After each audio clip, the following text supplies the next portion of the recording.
Satan is a fallen angel who rebelled against God and was cast out of heaven.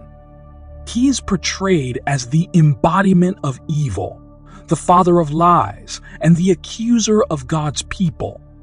The Bible tells us that Satan's ultimate goal is to oppose and undermine God's will, and to lead people away from the truth. Despite Satan's rebellion and his ongoing efforts to lead people astray, some might wonder why God does not forgive him. After all, isn't God a God of love and forgiveness? While it is true that God is a God of love and forgiveness, the Bible also teaches that there are consequences for our actions. In the case of Satan, his rebellion against God was a deliberate and willful act of disobedience. He chose to oppose God's will and to set himself up as an enemy of God. In the book of Revelation, Satan is referred to as the great dragon who was thrown down to the earth. This suggests that Satan's rebellion was a final and irrevocable act, and that there is no possibility of repentance or forgiveness for him.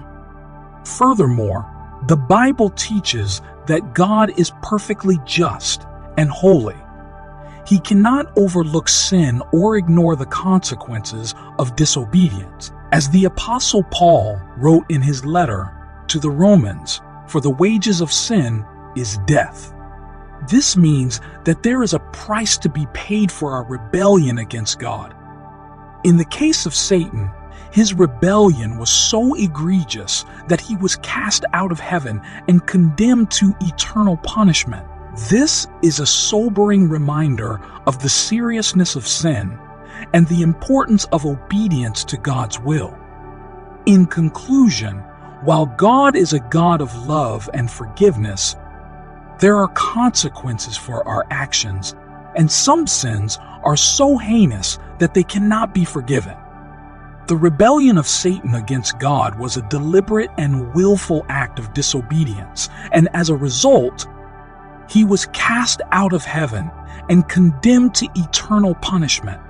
This serves as a warning to us all to be obedient to God's will and to avoid the path of rebellion and disobedience.